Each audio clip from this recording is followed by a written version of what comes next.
Human contains an estimated 100 trillion cells, and yet we start life as a single cell. To grow, develop, and repair tissue damage, we rely on cell division. In eukaryotic cells, this process is accomplished by a series of well-orchestrated steps called mitosis. Every day our bodies must produce millions of skin cells to replace those lost through normal activity. Each of these cells must have a complete complement of the genetic material.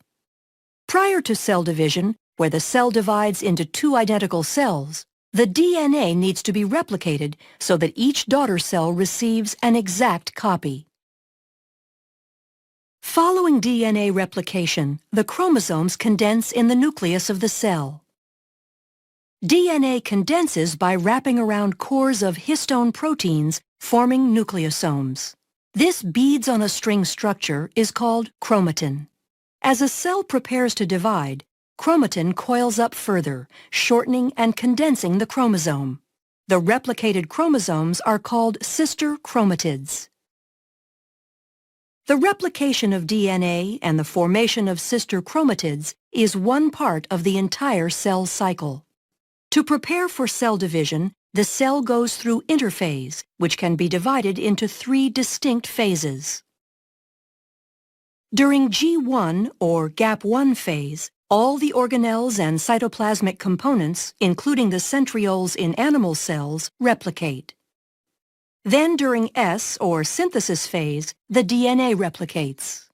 Finally, during G2 or gap2 phase, all the enzymes needed to aid in the process of cell division are produced. Most eukaryotic cells spend a great deal of time in interphase and a very short period of time actually dividing, a process called mitosis. The cell is now ready to go through mitosis, which consists of prophase, metaphase, anaphase, and telophase. During prophase, the chromosomes condense and become visible, appearing as two sister chromatids held together at the centromere. The cytoskeleton disassembles as the spindle begins to form. In animal cells, centrioles play an important role in the distribution of the chromosomes in the dividing cell. The centrioles migrate to opposite poles, establishing a bridge of microtubules called the spindle apparatus, and the nuclear envelope breaks down. Towards the end of prophase, chromosomes attach, by proteins in their centromeres called kinetochores, to microtubules from each pole, moving the chromosomes toward the equator of the cell. During metaphase, all chromosomes are aligned at the equator of the cell, called the metaphase plate.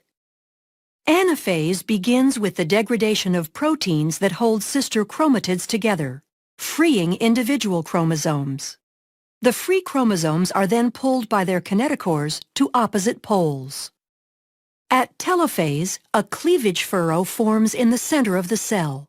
This indentation is made from a constricting belt of actin filaments surrounding the inside of the cell's circumference. Chromosomes cluster at opposite poles and begin decondensing as the nuclear envelope reforms around them.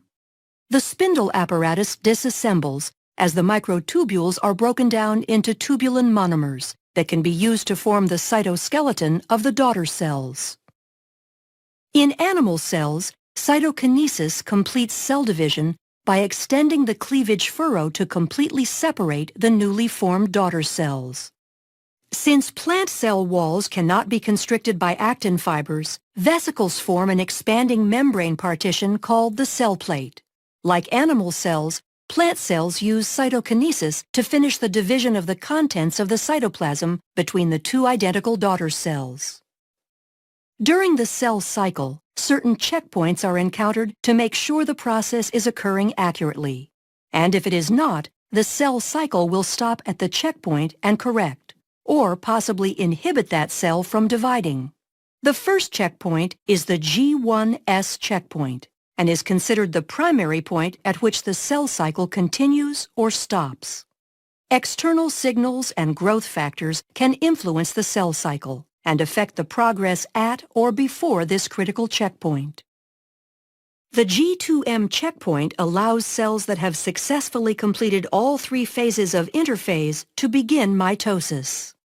The last checkpoint is the spindle checkpoint, ensuring that all chromosomes have attached to the spindle in preparation for anaphase.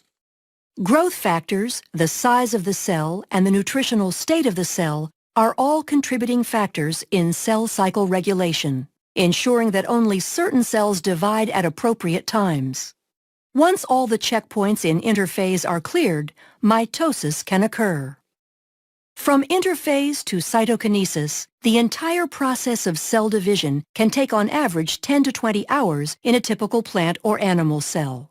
Depending on the nature and use of the cell, the process can happen at different frequencies as well. In humans, our skin cells have a high turnover rate due to wear and tear and go through mitosis very frequently, whereas other cells, such as adult neurons and muscle cells, rarely divide. The accuracy of mitosis, as well as the consistency of the checkpoints during interphase, ensure that most cells in a eukaryotic organism can produce identical copies of themselves. This process allows for growth and repair to prolong overall physiology as well as life itself.